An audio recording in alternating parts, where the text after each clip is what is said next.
it's me, Marian, and welcome back to my channel. So for today's video, ang pag-uusapan lang natin is about Skin Magical Rejuvenating Set number 1. Magkakaroon lang tayo ng Q&A about Skin Magical. So I have 10 questions na sobrang laging tinatanong sa akin or usually na tinatanong sa akin. May mga nagme-message sa akin, yun yung parating tanong nila. Meron din sila mga personal questions about sa mga pinagdaanan ko sa paggamit ko ng Skin Magical. So sasagutin ko po yun lahat dito sa video ito. So, without further ado, let's get started.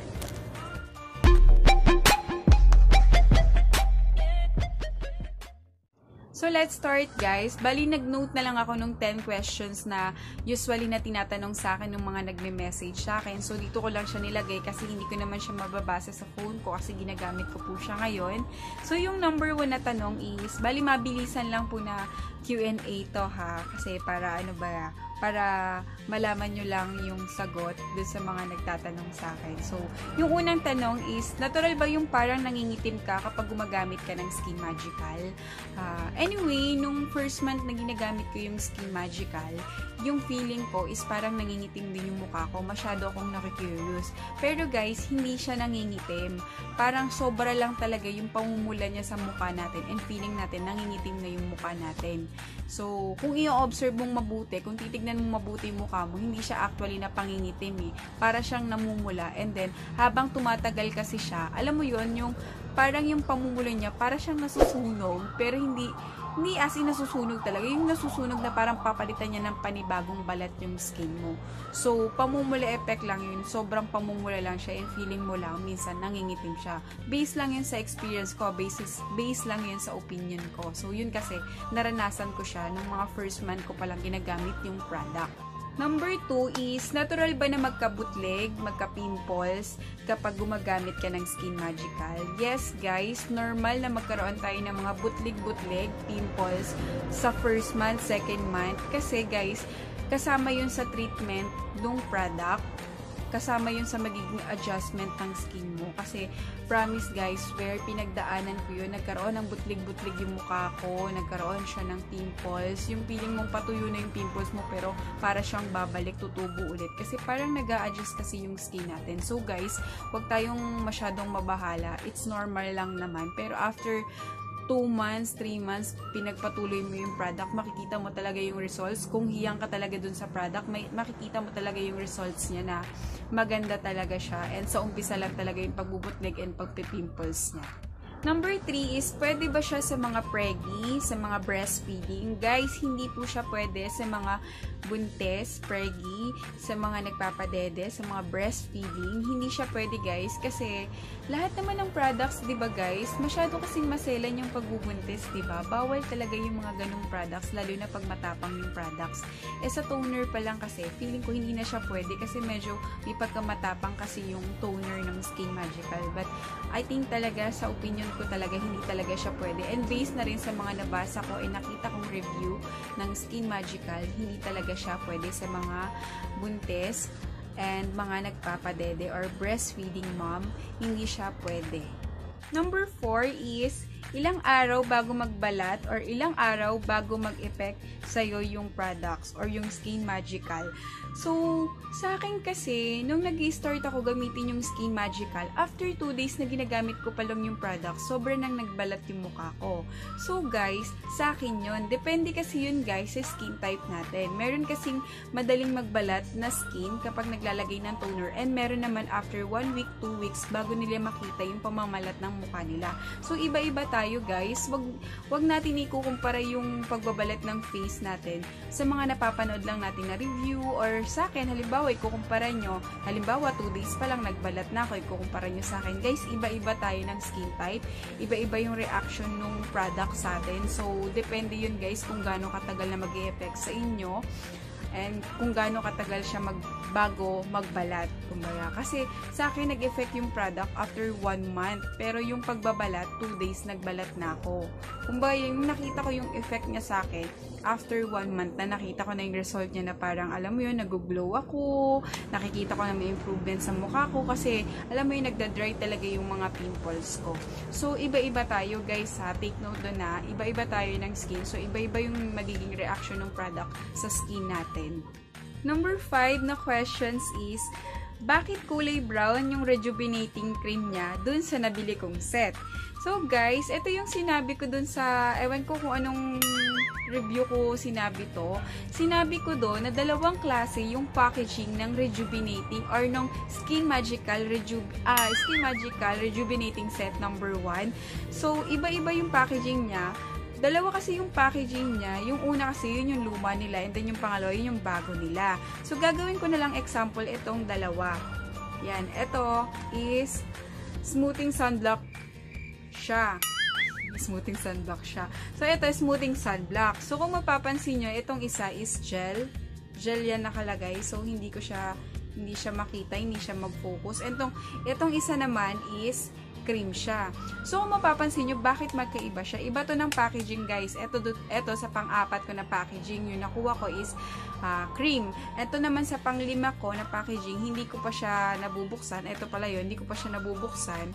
Ito yung gel. So, iba-iba yung nakukuha kong cream. Minsan naman sa rejuvenating cream, ang nakukuha kong kulay niya talaga, kulay brown. Minsan naman white. Yun yung white, yun yung bagong packaging nila. And then yung brown na rejuvenating cream niya na kasama dun sa set, yun yung old packaging nila. So, etong dalawa na to, yung example ko kasi nawala na, ubos na kasi yung isang rejuvenating ko and then yung natira na lang dyan, yun yung nasa pang-limang box ko. So, hindi ko na siya mapapakita. So, ito na lang yung pinaka-example ko sa question na yun. So, magkaiba sila, isang gel, isang cream. So, dun ko na lang i-base na dalawa talaga yung packaging ng Skin Magical Rejuvenating Set number 1.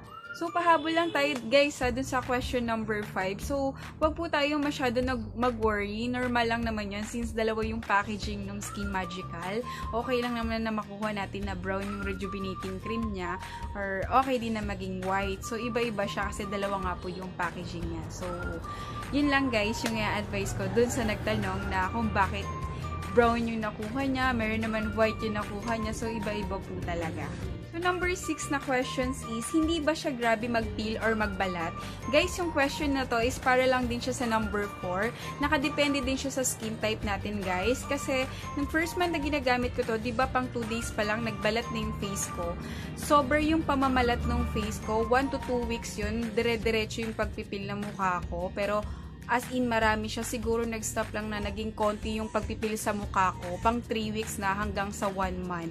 So, depende din yun, guys. Meron naman kasing skin type na pagka gumamit ito, konti lang yung pamamalat niya. Pero maganda din naman. Pero meron din naman marami yung pamamalat niya. Maganda din naman yung result niya. So, sabi nga nila, mas marami yung pamamalat, mas maganda kasi parang mas marami yung dry skin or yung sumpa na natatanggal sa mukha mo, napapalitan ng panibagong skin, yung face mo or yung skin mo. So, yun lang yung opinion ko sa questions na yun. So, para lang din siyang sagot sa number 4, yung questions dito sa number 6. Question number 7 is, hi, pwede ba mag-rejuvenating set 2 kahit hindi na mag-set 1? So, guys, depende din to Meron kasing nahihiyang sa set 1 na hindi na nagsiset 2. Gusto lang nila sa set 1 na lang sila. Kagaya ko, ayoko muna mag-set 2 kasi super nahihiyang talaga ako sa set 1. Meron naman na hindi nahihiyang sa set 1, nagsiset 2 sila. Kasi guys, mas mild yung set 2 kaysa sa set 1. Kasi yung set 1 medyo matapang siya. And then yung set 2 is medyo mild lang siya. Kung gusto mo ng medyo mild, pwede ka naman mag-set 2 kagad. Kung dun ka mahihiyang, pwede na gamitin mo yung set 2. Kung ayaw mo mag-set 1, pwede. Kasi meron din naman kasing mga tao na nahihiyang sila sa set 1, minsan nga set 3, kasi hanggang set 4 kasi yung Skin Magical Rejuvenating Set na to. Hanggang set 4 siya. So, may set 1, may set 2, may set 3, may set 4. So, ako, sa set 1 pa lang talaga ako, yung tatlo, hindi ko pa talaga siya nagagamit kasi parang ayoko pa na i-stop yung Skin Magical Rejuvenating Set number 1 kasi gusto ko pa na mas may makita pa akong improvement sa kanya. Although, marami na akong nakitang improvement sa face ko, start nung ginamit ko yung product na to, pero gusto ko pa siyang idire-diretso ng paggamit. So, again, depende yun sa inyo guys. Kung mas mahihiyang kayo sa ibang set, go lang guys. So number 8 na questions is para sa akin na talaga yung question niya kasi ate, totoo ba yung before and after mo? So mag-a-attach ako ng picture dito para makita nyo na totoo talaga siya. So nagkaroon ako ng pimples April 2018. So, hindi ko lang siya nasimulan na magbigay ng review sa inyo that time na may pimples ako. Kasi, syempre, yung feeling ko that time, nahihiya nga akong humarap sa tao noon eh. Sa camera pa kaya. So, nag-start kasi ako gamitin yung product June 2018 na. So, nung nag-i-start ako noon, meron pang makikita talaga dito na as in dinaanan talaga ng pimples ko. Dun sa unang review ko, makikita nyo dun na medyo meron pa ako may mga acne marks pa ako dun. So, totoo po yun, pinagdaanan ko talaga yun. So, hindi ako ma-pimples na tao. Parang bigla na lang siyang sumulpot sa mukha ko na nagkaroon lang ako ng pagkarami-raming pimples. Hindi ko alam kung bakit binisita niya ako. Pero, thank you talaga na nawala siya. Isa yung product na to, isa yung Skin Magical sa nakatulong sa pimples ko na to. So, yun lang guys, yung sagot ko sa question nyo kung totoo ba talaga yung before and after ko. Number 9 na question is, hello ate, anong skin type mo? Okay kaya sa akin to kasi oily skin ako. So, yung skin type ko is normal to oily skin. So, hindi ko masasabi kung okay din siya sa'yo. Pero, itry mo yung product since oily skin naman ako, naghiyang ako. But it doesn't mean na naghiyang sa akin, hihiyang din po sa inyo. Magiging hiyang din sa inyo. So, itry mo lang na gamitin yung products kasi oily skin din ako before. Or hanggang ngayon naman, oily pa rin ako. Pero, naghiyang naman ako dun sa product. So, try mo lang, baka maging okay naman, or try nyo lang, 'di ba? Baka maging okay naman po sa inyo yung product. Number 10 na question is, bakit ganun ate? Almost 2 weeks na akong gumagamit pero hindi nagbabalat yung skin ko. So guys, parang nasagot ko na din to kanina, no? So depende yun sa skin type natin. Again, depende yun sa skin type natin. Meron skin type na mabilis mag-react yung product. So, mabilis magbalat yung skin natin. Meron naman na skin type na sobrang tagal. Minsan, umaabot pa nga ng 1 month, wala silang nakikitang pamamalat. So, depende yun sa skin type natin or depende yun sa balat natin, guys. So, wag natin ikukumpara sa iba na nag-effect na kagad, nagbalat na kagad yung skin nila. So, maybe kasi kaya hindi siya nagbabalat, pwede din na hindi hiyang sa'yo yung product or talagang hindi lang nagbabalat yung skin mo. Parang ganun ba? Kasi meron akong friend na ganun na gumamit siya ng rejuvenating set din, pero hindi siya nagbabalat, pero yung mukha niya nag-glow. Meron nagbabago sa skin niya. So, depende talaga yun. Iba-iba po tayo, guys. So, yun lang po yung sa opinion ko. Yun lang yung mabibigay ko na advice sa inyo about this product.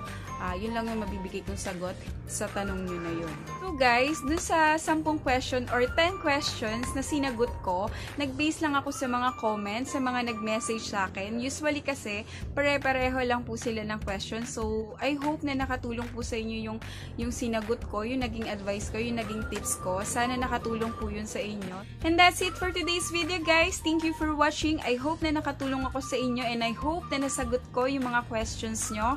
Pero kung may mga questions pa kayo na hindi ko pa po nasasagot, please comment down below. Sasagutin ko po kayo. And please don't forget to subscribe and click the bell button beside the subscribe button to be notified with my new upload. So, see you in my next update, guys. Bye-bye!